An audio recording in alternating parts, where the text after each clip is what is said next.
Доброго ранку! Усім салют! Рада вітати вас у нашым добраранку! Сьогодні, як і завсёды, ми підрихтували для вас шмат цікавого і корисного. Кася, ти готовая?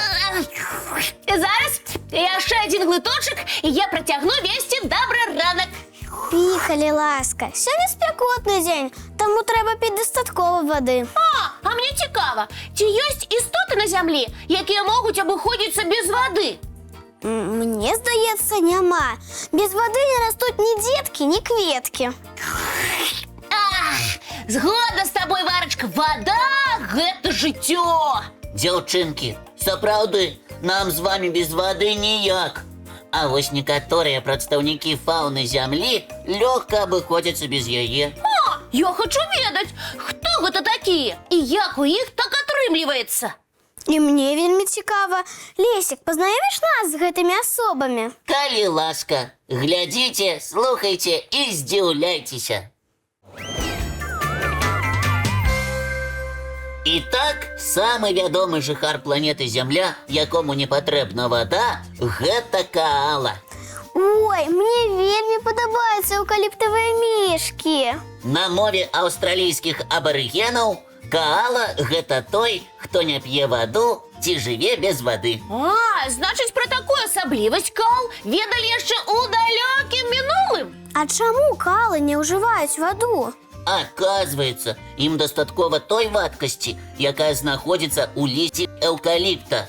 Дарэчы, за дзень каалы з'ядаюць прыкладна кілаграм сакавітай лістоты. Я ведаю, што для іншых жывёл эўкаліпт можа быць небяспечным. Яны могуць лёгка атруціцца. А каалы толькі яго і жуюць. І пры гэтым паглядзіце, як цудоўна сябе адчуваюць і выглядаюць задаволенымі. І піць звычайную ваду ім проста не патрэбна. Ой, каалы адзіныя істоты, хто ўмее абыходзіцца без вады, так? А вось і не.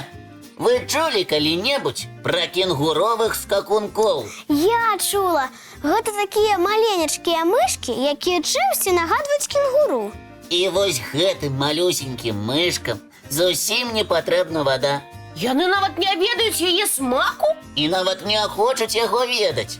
Кенгуровыя скакункі навучыліся атрымліваць неабходную вадкасць з зерня. Лесік, скакункі жывуць у мясцінах, дзе ўвогуле мала вады. Часта бываюць засухі, а расліны не могуць пахваліцца сакавітасцю. Так і ёсць. Але арганізм кенгуровых скакункоў прыстасаваўся да такіх умоў і навучыўся нават з сухога зерня атрымліваць неабходную вадкасць.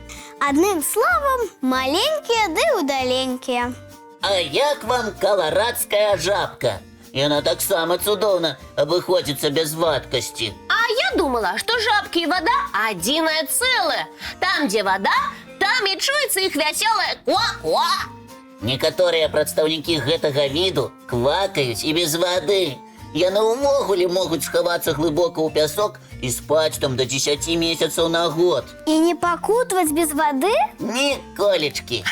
Няхай жабкі спяць, а мы пакуль што можам паглядзець цікавы ранішні мультфільм.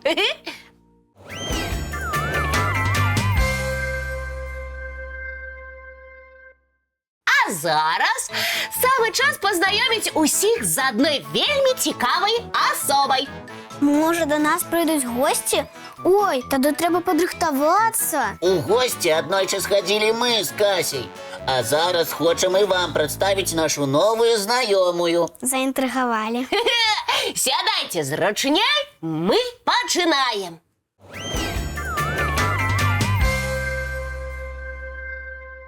Калі ласка, знаёмцеся, чапля-бугай. Заўважыць яе ў высокім трашнягу нялёгка. Гэта чапля майстар маскіроўкі. Яна быццам заўсёды гуляе, у мора хвалюецца. Мора хвалюецца раз, мора хвалюецца два, мора хвалюецца тры, марская фігура на месте замры. І бугай адразу замірае, нават калі побач не мора, а балота. Бугай імгненна выцягвае наперад шыю, пры гэтым дзюбу ставіць вертыкальна і не рухаецца. Здаля не адразу зразумееш, што побач птушка. Здаецца, што ў вадзе тырчыць сухое дрэва ці палка. Падняцца ў паветра птушка можа толькі тады, калі зразумела, што яе рассакрэцілі. Але такое бывае ў рэдкіх выпадках. Гэтая чапля не толькі любіць гуляць у мора хвалюецца, але і любіць жартаваць. Спытайцеся, якім чынам яна гэта робіць? Яна любіць папужаць усіх вакол сваім рыкам. Так, не здзіўляйцеся. Невялікая птушка ўмее рыкаць быццам бык. У гняздзе маму чакаюць дзеткі-птушаняты. Прычоскі ў іх вельмі калматыя. Яны яшчэ толькі рыхтуюцца адправіцца ўпершыню да цырульніка. Цяпер малыя больш нагадваюць пухнаты шарык. Нават не верыцца, што хутка яны падрастуць і пачнуць вучыцца птушынай маскіроўцы. А пакуль што самы час праверыць свае дзюбкі на трываласць. Так і хочацца сказаць, што ў іх рэжуцца зубкі. Але, хутчэй за ўсё, у маленькіх чапель бугаю чэшуцца дзюбкі. Надышоў час абеду. Малыя дружна разяваюць свае радкі, а мама толькі паспявае частаваць іх. Апалонікі, іх любімы пачастунак. Смачна есці, птушачкі. Да пабачэння! Дзякуй, цудоўнае знаёмства атрымалася. А нам з Лесікам было вельмі прыемна расказаць пра сваю новую сяброўку усім. І нават пра яе сям'ю. Сябры, а давайте дамовімся. Калі вы пазнаёміліся з якой-небудзь незвычайнай асобай ці даведаліся пра цікавы факт, калі ласка, давайте дзяліцца гэтым, абменьвацца інфармацыяй. Мае сябры стануць і вашымі сябрамі. Кожны яшчэ пазнаёміць і са сваімі сябрамі.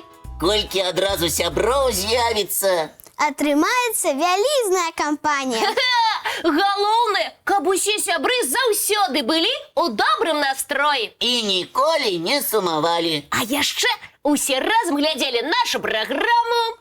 Вы толькі ўявіце, што усе дзеці краіны будуць пачынаць свой дзень з добраранка. А потым і дзеці ўсяго свету. А ўсе дзеці любяць глядзець мультфільмы.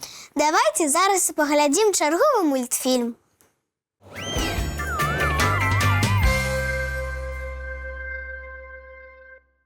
А можа ружовую?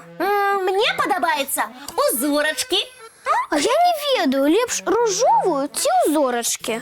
Так, дзяўчынкі, у нас добраранак ідзе, а тут нейкія зорачкі абмяркоўваюцца. Ой, прабачце, калі ласка. Проста мы з Варай сёння ідём на дзень нараджэння да нашай сяброўкі. Вось і абмяркоўваем сукенкі. Лесік, ты ж ведаеш, што усе дзяўчынкі вялікія модніцы. Цудоўна ведаю. І не толькі модніцы, але і балбатухі. Сапраўды, я пра сукенкі магу гаварыць без перапынку. Ну, і я таксама. Лесік, ты не ведаеш, якую тканіну лічаць самай прыгожай? Магу расказаць вам пра вельмі рэдкую тканіну, якая называецца вісон, ці марскі шоўк. Марскі? Упершыню пра такі чую. З задавальненнем пазнаёмлю вас з прыгожай тканінай. Можа, вы захочаце сшыць з яе сукенкі? У міжземным моры жыў малюск Піна нобіліс, які выдзяляў вельмі трывалыя, але пры гэтым лёгкія ніці, якія застывалі ў паветры. О, гучыць як казка. Сапраўды, гэтыя ніці яшчэ і мелі залацісты бляск, які з цягам часу не станавіўся цьмяным. Суд прыроды, ды і толькі. Назва тканіны нават некалькі разоў упамінаецца ў Бібліі. З марскога шоўку шылі вопратку для свяшчэннікаў, а таксама ўкручвалі ў яе муміі фараонаў. Значыць, тканіна лічылася каштоўнай. Але паступова малюск пачаў знікаць.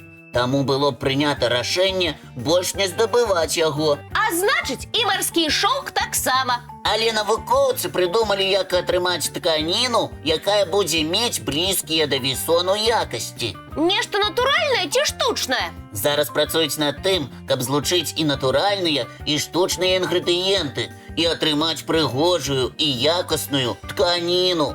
Напрыклад, у Паўднёвай Карэі ёсць малюск, які стварае вельмі падобныя ніці. Кася, нам дакладна патрэбны сукенкі менавіта з гэтай тканіны. Ой, будем як сапраўдныя прынцэсы. Ой, дзяўчынкі, пакуль вы абмяркоўваеце будучыя сукенкі, мы з гледачамі паглядзім цікавы мультфільм.